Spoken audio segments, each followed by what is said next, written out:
네, 여러분 통증이 있다는 거 어떻습니까?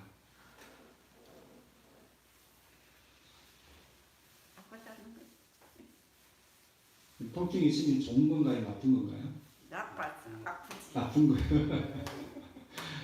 통증이 있으면 참 괴롭죠. 힘듭니다.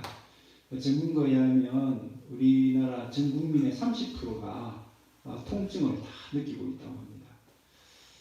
통증이 참 이렇게 힘들고 괴롭지만 또 한편 생각하면 이 통증이 우리의 생명을 유지를 위해서 꼭 필요한 정상이다라고 이야기합니다. 그래서 어떤 전문가는 이렇게 이야기합니다. 통증은 생존을 위한 방어 장치다. 그래서 통증을 느끼지 못하면 좋을 것 같지만 생명이 단축되는 결과가 초래할 수 있다라고 이야기를 했습니다. 실제로 통증을 못 느끼는 희귀한 질환도 있죠. 선천성 무통각증이라고 합니다. 이것을 가진 사람은요, 통증을 못 느껴서 입술을 깨물어도 모르고요, 다리가 부러져도 모르고, 뜨거운 불에 데워도 모른다고 합니다. 그러니까 이렇게 다친 사람은요, 생명이 위독한 지경에 이른다고 하는 거죠. 그러면서 이 전문가가 예를 들어서 얘기합니다. 사자가 쫓아오면 보통 사람은 어떻게 합니까? 무서워서 도망가죠. 근데 이 통증을 못 느끼는 사람은 마치 뭐가 같으냐면 사자가 와도 달아날 줄 모른대요. 왜냐하면 물려서 아플 것이다 라는 그런 것을 모르니까, 통증을 모르니까 아예 도망갈 생각도 안 한다는 뜻이죠. 그래서 이 통증은 참 불쾌하고 기분 나쁘고 참 싫지만 이것이 있기 때문에 우리가 생존에 많은 도움을 얻는다라고 합니다. 여러분, 이 육체에 이런 무감각증, 이것이 정말 심각한데요. 육체뿐만 아니라 우리의 정신 또 우리의 영혼도 무감각한 것이 얼마나 심각한지 모릅니다. 요즘 각종 참 끔찍하고 잔인한 범죄가 일어나는데 그 중에 보면 사이코패스에 걸린 사람이 저지른 범죄들이 있죠. 이 사이코패스를 가진 사람은 어떤 사람입니까? 공감 능력이 떨어진다고 해요. 무슨 말이냐면 다른 사람의 아픔을 모른다는 겁니다. 그러니까 그렇게 나쁜 짓을 해놓고도 후회할 줄 몰라요. 자기가 나쁜 짓을 했다는 것을 모릅니다. 왜냐하면 저 사람이 아프다는 걸 알면 양심과 가치를 느낄 텐데 내가 그렇게 나쁜 일을 했는데도 저 사람이 아픈다는 것을 모르니까 그냥 그렇게 후회 없이 살아가는 거죠. 여러분, 더 심각한 것은 영적인 무감각입니다. 하나님을 알지 못하고 하나님의 백성이라고 자처하면서도 악을 행하고 있는 그런 모습들, 예레미야에서도 그런 모습들이 나오는데요. 그게 현실한 모습이 나옵니다. 오늘 본문에도 예수님은 그런 영적인 무감각에 빠진 사람들 향해서 참 안타까워하시고 가슴 아파하시는 그런 모습들이 나옵니다. 오늘 구체적으로 본문 속으로 들어가 볼까요? 오늘 본문에 보면 29절 30절에 두 부류의 사람이 나옵니다. 예수님이 지난주에 세례 요한에 대해서 여자가 낳은 자 중에 가장 큰 자라고 칭찬했죠. 거기에 대해서 모든 백성과 세리들은 동의를 했습니다. 왜냐하면 이들은 세례 요한이 선포한 회개의 세례를 받은 사람입니다. 그 말이 무슨 말이죠? 그들은 자신의 잘못을 인정하고 깨닫고 그래서 그것을 인정하고 세례 요한이 베푸는 세례를 받았습니다. 그래서 이것은 하나님께서 낳은 것이기 때문에 의롭다라고 그들은 인정을 했습니다. 그런데 그 뒤에 나오는 바리새인과 율법교사들은 어떻습니까? 그들은 요한이 베푸는 그 세례를 받았습니까? 안 받았습니다. 왜냐하면 자신들은 죄가 없다라고 생각했기 때문입니다. 나는 깨끗한데 무슨 세례를 받을 필요가 있겠나? 회개를 할 필요가 있겠나? 라고 생각을 한 겁니다. 자기 의에 빠져서 자신이 죄인임을 모르는 심각한 영적인 무감각증에 빠져있는 그들의 모습을 보게 됩니다. 그들 향해서 우리 주님이 안타까워하시면서 뭐라고 말씀하십니까? 오늘 본문에 보니까 그들을 위한 하나님의 뜻을 저버렸다라고 말씀합니다. 그들을 위한 하나님의 뜻이 뭘까요? 그들을 구원하고자 하는 하나님의 뜻. 정말 그들을 위한 것이죠. 구원받는 것이 얼마나 기쁘고 감사한 일입니까? 그런데 하나님이 그들을 위해서 구원의 손을 내밀었습니다. 먼저 세례 요한을 보냈죠. 세례 요한을 보내서 우리가 얼마나 죄인인지를 깨우쳐 주었습니다. 그래서 그 마음을 준비시켜 준 겁니다. 그런데 그는 거절한 거죠. 그리고 우리를 구원하시기 위해서 직접 하나님이신 예수님이 이 땅에 오셨습니다. 우리를 구원하시기 위해서 진짜 구주순이 나타난 거죠. 구주의 박지를 내밀었습니다. 구주의 손을 내밀었습니다. 그런데 이들은 어떻게 합니까? 거절합니다. 아니, 나 그거 필요 없습니다. 난 죄인이 아니기 때문에 그거 필요 없습니다. 라고 예수님까지 거절한 것입니다. 여러분, 예수님을 두고 두 가지 반응이 있죠. 하나는 그 예수님의 복음을 받아들이고 회개하고 하나님의 자녀가 되는 그런 반응이 있는가 하면, 또 하나는 무엇입니까? 아무런 반응을 하지 않는 겁니다. 그 놀라운 구원의 은혜의 복음을 전했는데 기쁨을 받아들이지 못하고 그냥 거절해버리는 것이죠. 여러분, 이런요, 예수님의 복음이 전해지는 곳곳마다 일어납니다. 지금도 일어나고 있는 일이죠. 지금 우리 교회를 보십시오. 이 지역을 보십시오. 예수님의 복음을 받아들이고 교회에 나온 사람과 교회에 나오지 않는 사람은 딱 둘로 나뉘지 않습니까? 근데 더 무서운 것은요, 교회 안에서도 둘로 나뉠 수 있다는 겁니다. 여러분, 지금 책망하고 있는 이 바리새인들과 율법 교사들은 하나님 모르는 사람들입니까? 아닙니다. 하나님 아는 사람들입니다. 하나님을 위해서 예배도 드리고요, 금식도 하고 종교적인 행사는 다 하는 사람들입니다. 어쩌면 구원에 가장 가까이 있는 사람인데 구원의 줄을 놓쳐버린 것이죠. 그러니까 예수님 마음이 얼마나 안타까웠겠습니까? 얼마나 불탔겠습니까? 여러분, 제가 우리 조카들 어릴 때 엄마가 그 아이에게 밥을 먹이려고 막 쫓아다니는 모습을 보았어요. 어떻게든 엄마의 마음은 그렇잖아요. 얘가 먹어야 건강할 수 있는데 막 도망가니까 얼마나 안타깝습니까? 그러니까 막 숟가락 들고 쫓아가는 건 아닙니까? 지금 하나님의 마음도 그런 거예요. 우리 구원해 주시길 원하시는데 그걸 거절하고 있으니까 얼마나 안타깝습니까? 오늘 주님은 우리에게 구원의 손을 내미십니다. 우리의 마음의 문을 놓고 계십니다.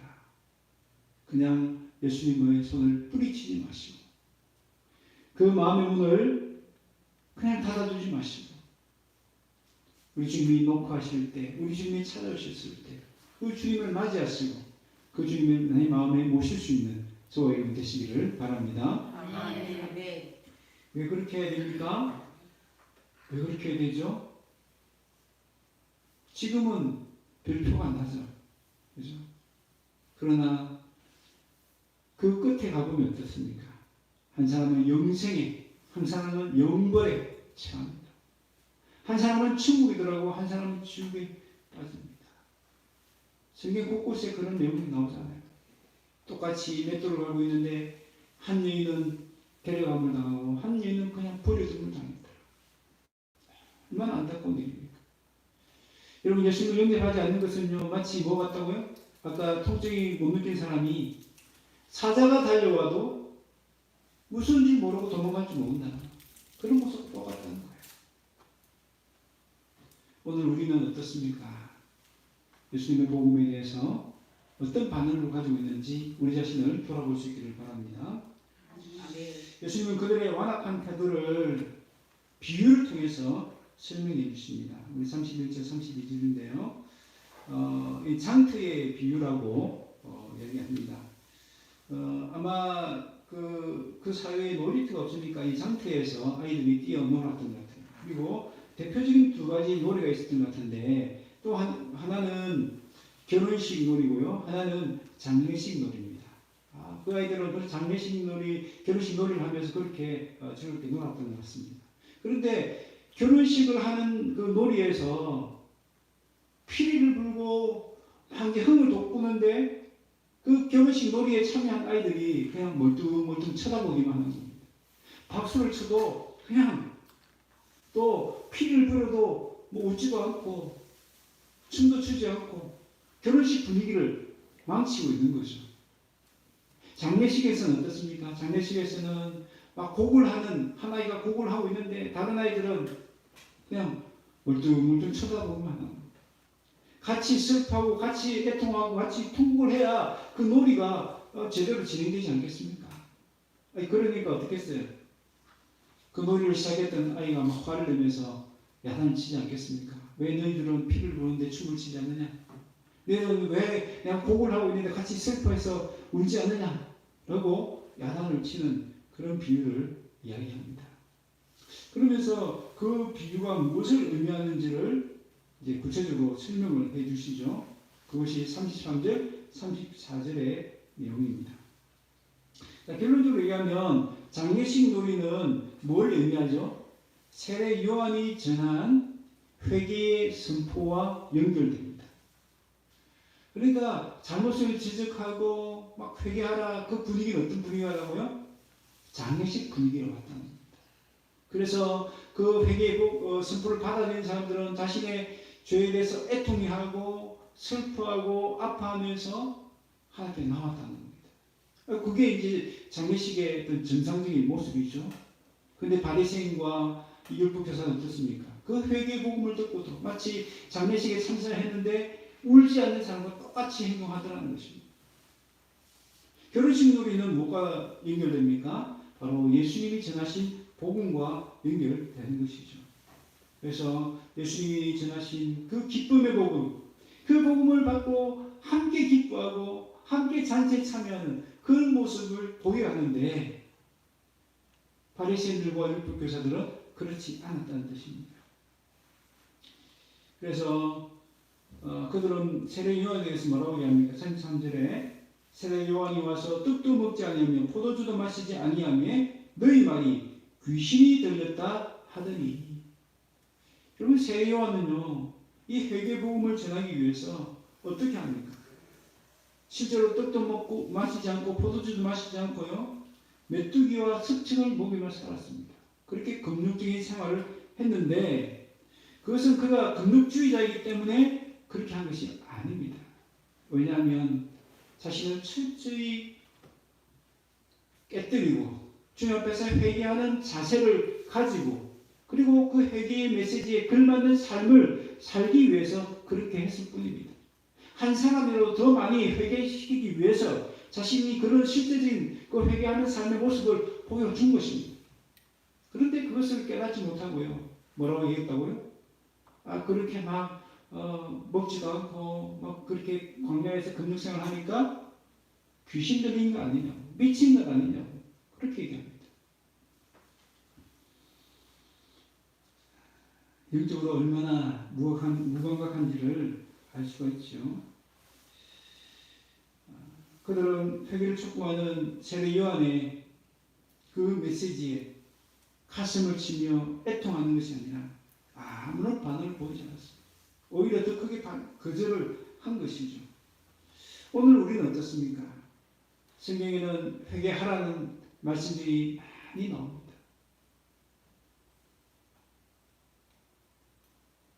그런데 여러분, 그 회개의 메시지를 여러분 얼마나 또 어떻게 듣고 계십니까? 많은 사람들이 회개하라는 말씀을 좋아하지 않습니다. 싫어합니다. 귀찮게 여기고 나와 상관이 없는 말씀처럼 여깁니다. 왜 그렇습니까? 싫으니까. 찌르는 아프니까. 양심의 가치가 생기니까. 마치 통증과 같아요. 통증. 우리 통증 싫어하는 것처럼 그 회개의 메시지를 우리가 싫어합니다. 나를 찌르는 말씀이고 나를 괴롭히는 말씀이고 내가 싫어하는 말씀이니까.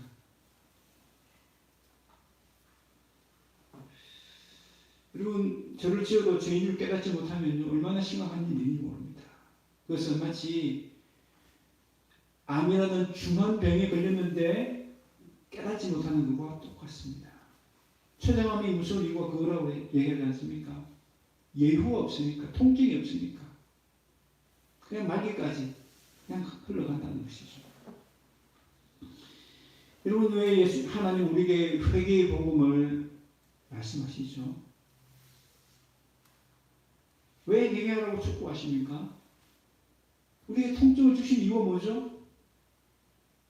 여러분, 통증은 있어야 병원을 찾아가든지 의사를 찾아가든지 약을 먹든지 하지 않겠습니까? 통증을 못 느낀다 그러면 더 큰 중병으로 계속 발전해 가지 않겠어요? 최장암이 그 대표적인 사례라고 얘기하지 않았습니까? 우리 예수님은 사대 교회를 향해서 말씀하셨습니다. 너희는 살았으나 죽었다. 이건 교회입니다, 교회. 교회가 살았는데 죽었다는 뜻이 뭡니까? 겉으로는 형식적으로는 그들이 예배도 잘 드리고 헌금도 잘하고 뭐 전도도 열심히 하고 겉으로는 그리스도인으로 교인으로 전혀 부족한 모습이 없어요. 겉의 모습은 살아있는데 뭐가 죽었다고요? 그들의 속 마음이, 그들의 영이 죽어 있다는 것입니다. 왜 예수님께 책망하십니까? 그들의 영적인 잠을 깨우시기 위해서죠. 그들의 영적인 무감각에서 그 병을 고치기 위해서 이 책망을 하신 겁니다. 그들이 죄를 깨닫고 회개하여 영적으로 살 수 있는 기회를 다시 주시기 위해서 그런 것이죠. 그런데 성경에 보면요, 그렇게 책망을 들은 사대 교회가 어떻게 했다라는 말씀이 나옵니까? 안 나옵니까? 안 나옵니다. 열린 결말이죠. 오늘날로 말하면 열린 결말입니다. 우리 스스로 그 결말을 한번 상상해 보라는 것이죠. 그럼 뭘 상상할 수 있죠? 만약 그들이 그 말씀대로 그 말씀을 받고 영적으로 깨어났다면 어떻게 됐을까요? 살아났겠죠. 하나님의 복을 받을 수 있었겠죠. 영원한 천국에 들어갈 수 있었겠죠. 그러나 반대로 그것을 거절했다면, 그렇게 깨우는 말씀을 듣고도 아무런 반응을 보이지 않았다면 아마 영원한 형벌에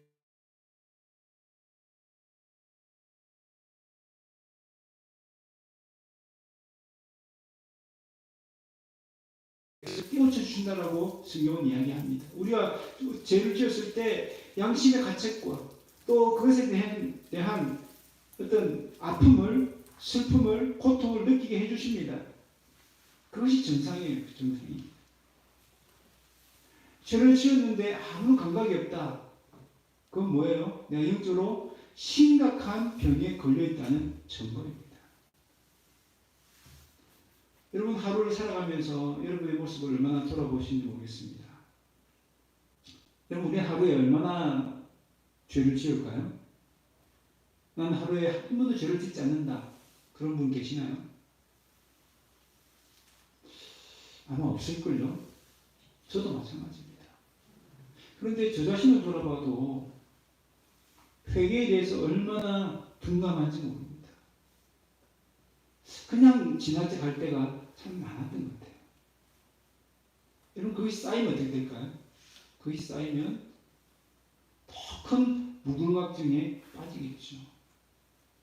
그래서 성령께서 우리의 마음을 일깨우실 때 우리는 그냥 넘어가서는 안 됩니다. 아픔을 느끼고 슬픔을 느낄 때 즉각적으로 하나님께 회개하고 나아가야 할 줄로 믿습니다. 두 번째로 그들은 예수님에 대해서는 어떻게 반응합니까? 34절에 보니까 인자는 와서 먹고 마시며 너희만이 보라 먹기를 탐하고 포도주를 즐기는 사람이요 세리와 죄인의 친구로다. 그들은 예수님에 대해서도 참 못마땅하게 여기는 것 같습니다. 예수님의 어떤 생활 습관도 별로 좋지 않게 평가합니다. 예수님은 보니까 하나님 나라 복음을 전하는데 그냥 먹고 마시는 데만 정신 팔리는 사람 같고, 그리고 어울려서는 안 되는 세리와 잔치들과 세리와 죄인들과 어울려서 함께 먹고 마시더라.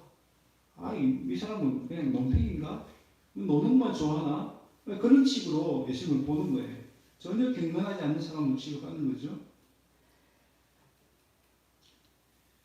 예수님은 왜 그런 삶을 보였을까요? 예수님은 비록 세리와 죄인이라도 자신이 죄인을 깨닫고 회개하고 돌이키기만 한다면 예수님과 함께 천국의 잔치를 누릴 수 있다 하는 것을 보여주시기 위해서 일부러 그런 삶을 보여주신 겁니다. 근데 그걸 깨닫지 못하니까 뭐예요? 잔치집에서 막 피를 부르고 있는데 세리와 죄인들은 막 기뻐서 춤을 추고, 야, 나 같은 죄인도 하나님께서 받아주셨구나. 나 같은 죄인도 용서해 주시고 하나님 백성 삼아 주셨구나. 너무 기쁜 사람이 예수님과 함께 기쁨의 잔치를 벌이고 있는데 바리새인과 율법교사들은 어떻게 합니까? 예수님을 향해서 손가락질하고 있습니다. 그 잔치의 자리에 돌성은 전혀 하지 않습니다. 우리 그 잔치 안에 있는 세리와 죄인들을 향하여 손가락질하며 정죄합니다. 그들이 하나님의 심판을 받을, 더 큰 심판을 받을 것을 모르고요. 오히려 세리와 죄인들을 정죄하고 있는 것입니다. 얼마나 안타까운 모습입니까? 우리 여기서 예수님이 왜 이 땅에 오셨는지를 알 수 있습니다. 왜 우리에게 이 땅에 오셨죠? 우리에게 천국잔치를 베풀기 위해서입니다. 오늘 이 땅에서 예수님과 함께 천국잔치를 누리게 하시기 위해서 이 땅에 오셨다는 겁니다. 하나님 나라는 이미 시작되었습니다. 천국은 이미 시작되었습니다. 우리는 그 안에서 세리와 죄인처럼 내가 주인을 깨닫고 주님 앞에 나오기만 한다면 예수님과 함께 천국잔치를 누릴 수 있습니다. 그러나 반대로 내가 죄인을 깨닫지 못하고 난 예수님 없어도 얼마든지 잘 살 수 있어. 예수님 멀리하고 그렇다면 이 땅에 이미 이루어진 천국잔치를 누릴 수 있다 없다? 없다는 것입니다. 그래서 교회를 다니느냐 교회를 다니지 않느냐의 문제가 안 나는 것이죠. 여러분 우리에게 주신 이 구원의 선물이 얼마나 귀하고 값진지 모릅니다. 여러분 구원은요 하나님의 선물입니다. 한번 따라합시다. 구원은 하나님의 선물입니다. 하나님의 선물입니다. 여러분 구원이 얼마나 큰 선물이에요. 영원한 생명을 얻은 게 구원이지 않습니까? 오늘도 정말 풍성한 생명을 누릴 수 있는 것이 구원이지 않습니까? 그런 귀한 선물 받았는데 우리의 표정이 어떤가요? 여러분이 사랑하는 가족에게 어떤 귀한 선물을 했습니다. 그런데 그 받는 사람이 그냥 그 선물을 열어볼 생각도 하지 않고 그냥 발로 툭 차놓고 심지어 그 쓰레기통에 딱 버린다 하면 여러분 마음이 어떠실까요? 아니 적어도 선물 주면 그 겉으로도 기뻐하고 감사하고 그 반응을 좀 보여야 되잖아요. 기쁜 반응, 감사하는 반응을 보여야 되잖아요. 여러분 중에 그 선물 받았는데 그냥 아무런 반응을 안 하는 사람 있을까요? 아닙니다. 다 반응을 합니다. 감사합니다. 어떻게든 뭐 기뻐하는 표정, 감사하는 표정 다 하실 거예요. 근데 정말 정작 중요하고 값진 그 구원의 선물 받은 우리는 어떤가요? 얼마나 기뻐하고 있습니까? 얼마나 감사하고 있습니까? 우리 표정은 어때요?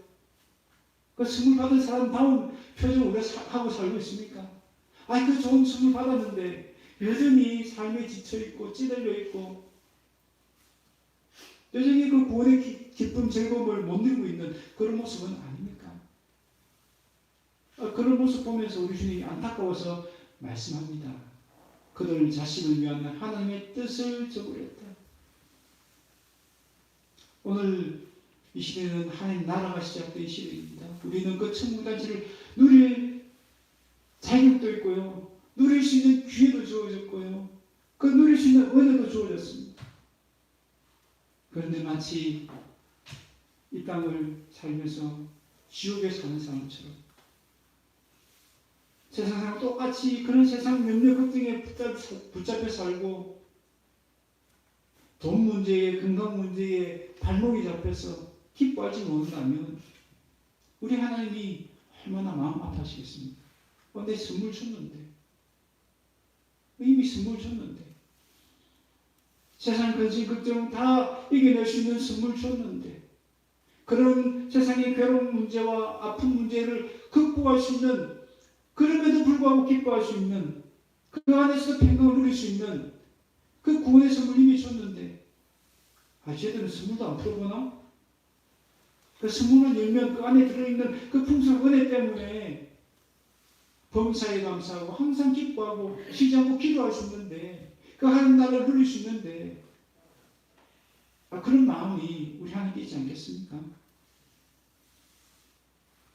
저와 여러분을 향한 하나님의 뜻 무엇입니까? 이 땅에서 천국을 누리는 겁니다. 누구와 함께? 예수님과 함께. 예수님과 함께. 아마 예수님 그 당시에 이 세리와 친구들은 너무너무 좋았을 거예요. 왜요? 세상 사람들은 자신을 사람 취급도 하지 않습니다. 저런 죄인, 저런 세리라고 손가락질을 합니다. 같은 동족들한테 미움을 받습니다. 저주를 받습니다.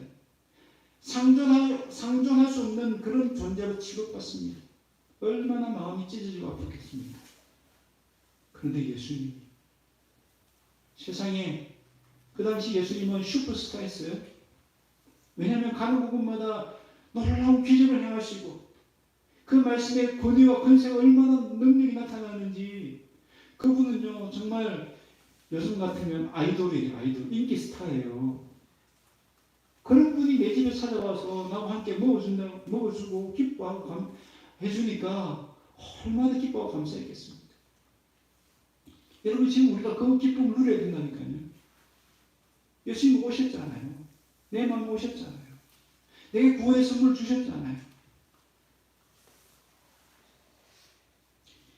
20세기 최고의 구원 강사였던 빌리 그레암 목사님은 다음과 같이 말했습니다. 만약 사람들이 주님의 십자가를 통하여 자신의 죄가 용서받았다는 감격 속에서 살아간다면 세계 정신병원 환자의 90%, 깨져가는 가정의 90%, 그리고 부정적인 사회 문제의 90%는 당장 해결될 것이다. 저는 구원의 기쁨과 감격을 누리며 사는 것이 얼마나 중요하고 필요한지를 잘 말씀해 주는 말씀이죠. 우리 신앙생활을 해도 구원의 기쁨과 감격이 없다면 정말 안타까운 것입니다.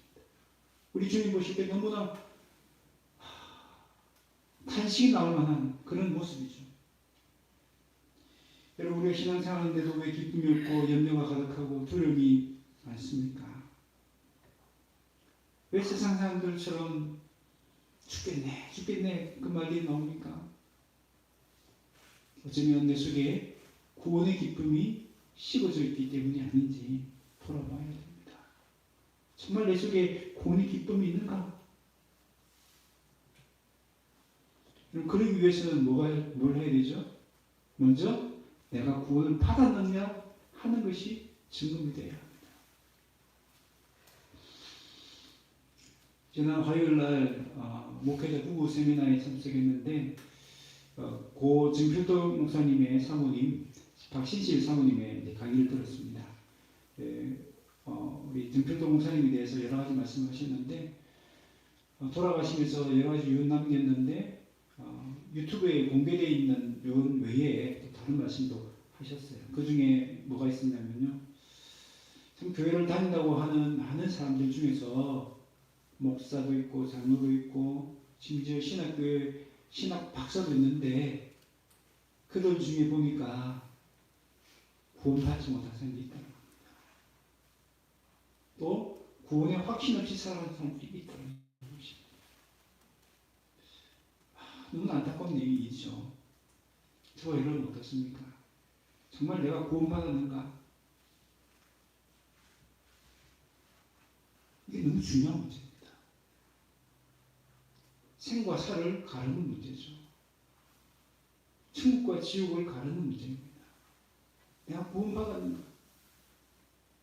하나님께 질문해 봐야 됩니다. 내가 정말 구원받는 거 맞습니까? 여러분 어떻게 확인할 수 있죠? 말씀을 통해서 우리는 확인할 수 있습니다. 내가 죄인임을 깨닫고 천부여 의지 없어서 주님 앞에 나아갑니다라고 주님 앞에 나아간다면 그 사람을 주님 맞이해 주실 것이고 그 사람은 구원받은 백성이 확실합니다. 나는 구원받을 수 있는 자격이 아무것도 없습니다. 내 스스로 힘으로 구원받을 수 없습니다. 그래서 주님만을 의지합니다. 그렇게 주님을 내 마음에 영접하는 사람은 구원받은 건 확실합니다. 그리고 나는 성경도 잘 모르고 또 하나님 말씀도 잘 이해 못하고 그런데 내가 구원받는 건 맞습니까? 여러분, 느낌과 감정이 중요하지 않습니다. 성경은 분명히 말씀합니다. 예수님을 마음에 영접한 사람은 누구든지 하나님의 자녀가 되는 특권을 주셨다라고 약속해 주셨습니다. 말씀입니다. 말씀. 하나님의 말씀입니다. 그 말씀에 근거해서 내가 구원받았는가를 증명해 보셔야 됩니다. 그리고 그 구원의 확신이 있다면 이제는 구원의 기쁨과 감격으로 살아가야 합니다. 여러분, 마더 테레사 잘 아시죠? 인도에서 평생을 가난하고 어려운 이웃들을 섬겼던 분입니다. 이분도 신앙생활을 안 한 것이 아닙니다. 그런데 구원의 확신도 있고 신앙생활도 잘 했는데 구원의 기쁨, 감격이 없는 겁니다. 영적으로 메말라 있었습니다. 신앙생활에 기쁨이 없었어요. 즐거움이 없었어요. 여러분, 교회 생활이 왜 즐거워야 되죠? 교회 생활이 함께 먹고 마시고 친교하고 이렇기 때문에 즐거운가요? 아닙니다. 구원받은 백성들이 함께 모여있기 때문에 즐거운 거예요.